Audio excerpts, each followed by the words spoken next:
Welcome बच्चों। आज हम लोग सॉल्व कर रहे हैं कृषि विज्ञान अभ्यास कार्य पुस्तिका कक्षा 8 पाठ 5 बागवानी एवं वृक्षारोपण का भाग 2। पहले भाग में हम लोगों ने प्रश्न नंबर 1 से 9 तक सॉल्व किया था। आगे के भाग में हम लोग 10 से सॉल्व करेंगे। चलिए देखते हैं क्या है प्रश्न। निम्नांकित चित्रों को पहचान कर लिखना है। ये क्या हो रहा है? कलम। इसे क्या कहते हैं? अदरक। आप लोगों ने देखा होगा इसे। ये क्या हो रहा है? चश्मा लगाना, यानी छोटे छोटे पौधों को कायिक विधि से उगाना। ये क्या है? वर्गाकार विधि। वर्गाकार विधि से अंगूर पपीता के फसल उगाए जाते हैं। ये क्या है? शाक वाटिका। प्रश्न नंबर 11, कलम लगाना एवं कलिकायन में 2 अंतर लिखिए। कलम लगाना क्या होता है? शांकुर डाली लाकर मूल वृंत पर लगाते हैं। कलिकायन क्या होता है? कलिका को मूल वृंत में चीरा लगाकर लगाते हैं। पंचभुजाकार विधि त्रिकोण विधि में अंतर लिखिए। पंचभुजाकार 4 पौधों के वर्ग के बीच में एक पौधा लगाते हैं। त्रिकोण विधि वर्ग में लगाते हैं और दूसरी पंक्ति में पौधों को त्रिकोण के रूप में लगाते हैं।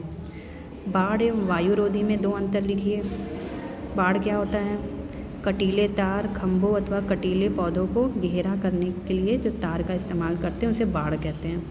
वायुरोधी मतलब वायु को रोकना। तो बाग के उत्तर पश्चिम दिशा में ऊंचे उठान वाले पेड़ लगाना, जिससे कि वहाँ से हवा अंदर न आने पाए, इसीलिए इसको कहते हैं वायुरोधी। प्रश्न नंबर 12 है बच्चों, अनुकूल एवं प्रतिकूल शब्दों को छांटकर अलग अलग समूह में रखिए। वृक्षारोपण, घास रोपण, वन कटाई, सड़क किनारे वृक्षारोपण, अधिक जुताई, बंजर भूमि पर वृक्षारोपण, पेड़ काटना, जंगल में आग लगाना। अब इसको छांटना है। वृक्षारोपण, घास रोपण, सड़क किनारे वृक्षारोपण, बंजर भूमि पर वृक्षारोपण, ये सभी अनुकूल चीज़ें हैं, ये हमें करना चाहिए अपनी ज़िंदगी में।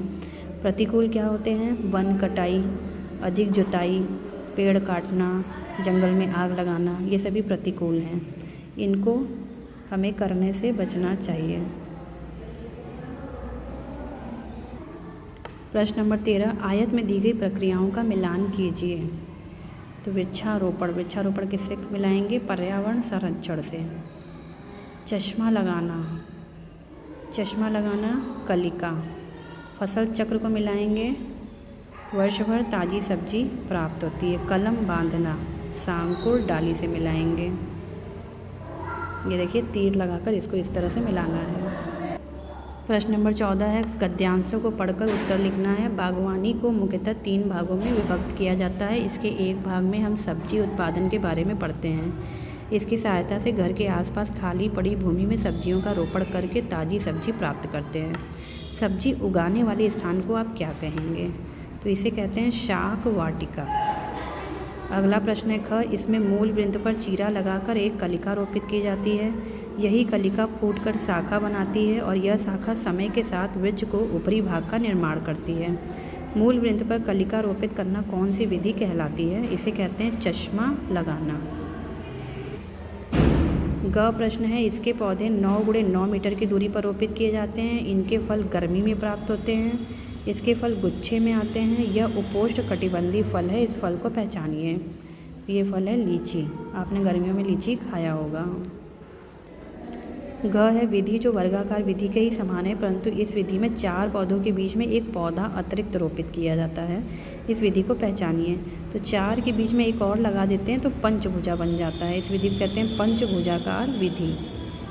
अगला प्रश्न है बच्चों, साग वाटिका में सब्जियों को अदल बदल कर बोते रहते हैं। वर्ष भर साग वाटिका सब्जियों से भरी रहती है। वर्ष भर ताज़ी सब्जियां मिलती रहती हैं। यह किसकी सहायता से संभव हो पाता है? तो यह संभव हो पाता है फसल चक्र की सहायता से। प्रश्न नंबर 15 है, प्रोजेक्ट कार्ड। छात्र छात्राएं गुलाब की टहनी का परीक्षण करेंगे। अध्यापक की सहायता से कलिका अंतर कलिका स्थान को समझेंगे। टहनी को काटकर क्यारी में रोपित करेंगे। तो ये आपको अपने से करना है प्रोजेक्ट।